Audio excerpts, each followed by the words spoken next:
Next property that we'll be seeing is the specific volume.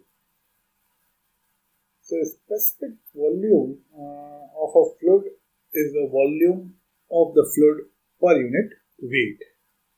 So, basically, it is the reciprocal of the specific weight and can be will be having the unit of meter cube per Newton.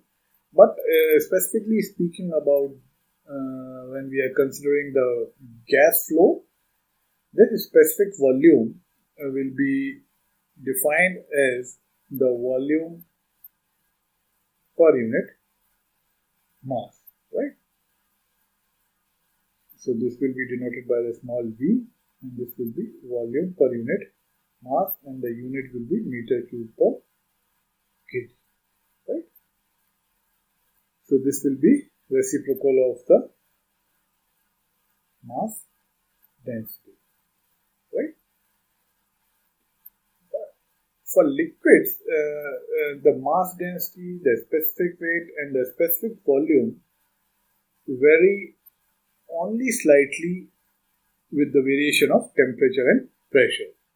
And this is due to the molecular structure of the liquids, in which the molecules are arranged very compactly, which is in contrast to that of a gas.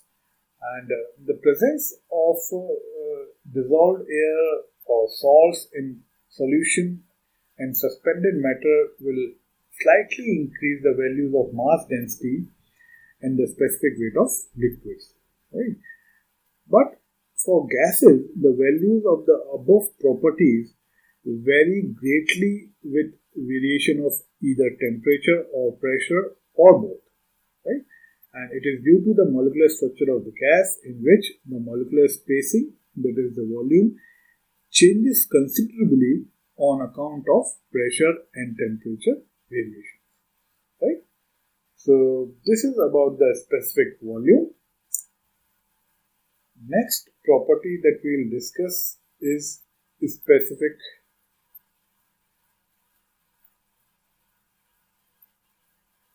gravity. This will be denoted by Sg. So this is again a very important property in fluid mechanics. Suppose if you are working in any international company or international corporation, and suppose your product list contains dozens of different fluids, then you will have a significant number of density values at STP to deal with, right? And these may be given in a number of different units. So suppose if you are a petrol engineer, right, in any part of the world, maybe you are in Kuwait or you are working with the North Sea, Alaska or Venezuela or any other country for say, then these countries will be using different types of units, and you will have a lot of values to remember, and that too in different units. So placed in this situation, you might want to use a dimensionless and therefore unitless measure of density. So this property, known as specific gravity or Sg, is defined as the ratio of a fluid's density to that of a standard reference fluid, which is water in case of liquids and air for gases at STP, right? So let me write down, this is defined as the fluid's density divided by density of standard fluid at STP. And this standard fluid is basically water for liquids and air in case of gases, right? So we can write down the specific gravity for a gas as density of the gas divided by density of air. And similarly, we can write down specific gravity for any liquid is equal to the density of liquid divided by density of water at STP. Right? So this is the definition of specific gravity, and if you see that this specific gravity will basically be a dimensionless number, so it will not have any unit. So in order to identify any fluid, you just have to remember a number, right? You just have to remember a particular number for a particular fluid.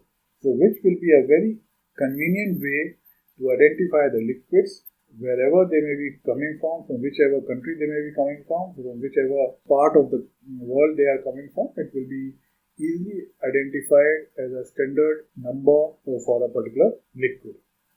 So I was just talking to you about, suppose if you were a petroleum engineer and so you may be in any part of the world and you are dealing with the crude oils which is supplied by various countries. So you can easily compare the density of their respective crude oils regardless of a counterpart's preferred unit system, right?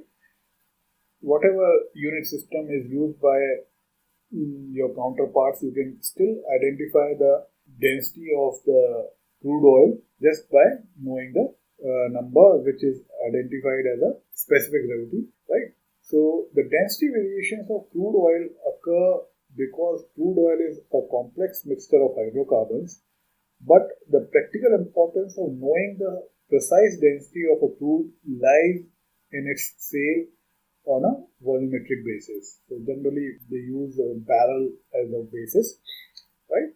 And specifically speaking, in fact, the oil industry has developed a density scale which actually takes into consideration the effects of the temperature also, right? So by using the specific gravity as a property, you can easily identify a liquid just by knowing a particular number, which actually signifies its specific gravity, right? So this is about the property known as specific gravity, right? So having learned these properties, before moving ahead, let me write down this STP. So this is standard temperature and pressure, and the values here are 20 degrees and 1 atmosphere pressure, right? So these are the values which are basically taken for the value of STP, right?